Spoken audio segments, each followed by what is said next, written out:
आपको क्या लगता है कि ये लोकतंत्र हमारा बच रहा है? क्या लगता है आपको? हमारे साथ जो हुआ वो इररिलेवेंट है।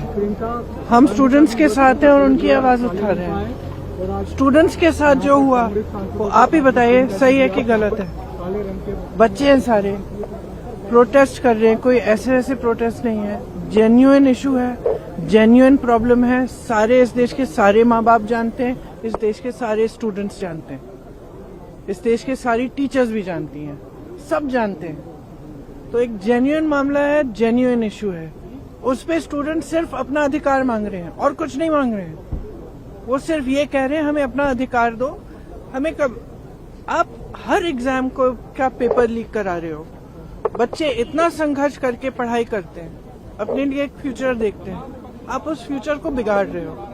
आपने पूरी एजुकेशन बजट का क्या, आपने 1.4 लाख करोड़ पूरी एजुकेशन बजट है पूरे देश के यूथ के लिए, और अडानी जी और अंबानी जी को आप 16 लाख करोड़ आप मुफ्त में लोन माफी कर रहे हो।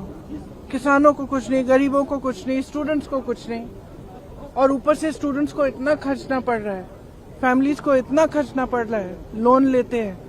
सिर्फ नीट के एग्जाम में जो 22 लाख फैमिलीज है उनका खर्चा 1.32 लाख करोड़ है, almost equal to education budget. तो स्टूडेंट्स की जेन्युइन स्ट्रगल है, जेन्युइन समस्या है। वो सिंपली कह रहे हैं हमसे बात करो, हमारे लिए सिस्टम, हमारा सिस्टम बदलो। ये सिस्टम चल नहीं रहा है, टूटा हुआ सिस्टम है, सब जानते हैं टूटा हुआ सिस्टम है। जिसके बच्चे हैं, किसी भी क्लास का हो, किसी भी वर्ग का हो, जिसके बच्चे हैं वो जानता है कि बच्चों पे क्या बीतती है जब एग्जाम देते हैं।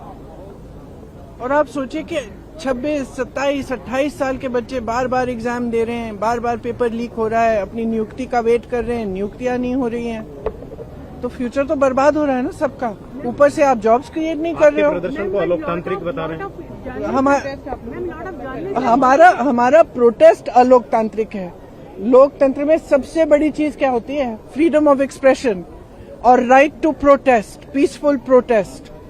इसमें कुछ अलोकतांत्रिक बात नहीं है। अलोकतांत्रिक ये है जो यहाँ इस सदन में हो रहा है, जो सड़कों पे हो रहा है। सदन में आप चर्चा नहीं करते, एलओपी को बोलने नहीं देते, ऑपोजिशन लीडर्स को बोलने नहीं देते, वो बोलने के लिए उठते हैं, आप चुप कर लेते हो। स्पीकर साहब खुद कह रहे हैं कि मुझे सरकार से पूछना है कि आप लोग डिस्कस कर सकते हो कि नहीं। ये क्या है? ये लोकतंत्र बचा ही नहीं है, सिर्फ आप ही पूछ रहे हैं मैडम ये क्वेश्चन। पूरा देश जान रहा है कि कोई लोकतंत्र बचा नहीं है इस देश में।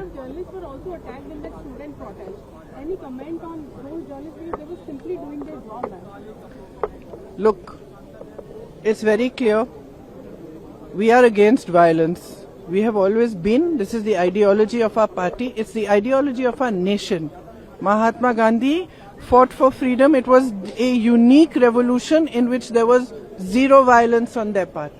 And I have heard the protesters and students and all also saying that they are not going to be violent.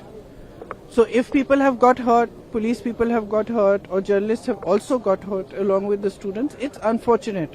But please be truthful when you present it to the public. Because what we are seeing is that the students are being attacked mercilessly. They are being beaten with lathis, they are being tear gassed, girls are being treated in an obnoxious manner, their clothes are being torn off. How do you think they feel that this is their country, this is their parliament, these are their representatives, this government has been voted in by them, and the youth heavily voted for this government? How do you think they feel? They feel completely betrayed. And I'm sorry, but I don't care what all you people say and what you put on the media and what you present. Our duty is to stand with them. Our duty is to raise our voice in their support, and our duty is to fight for our democracy, and we will do it.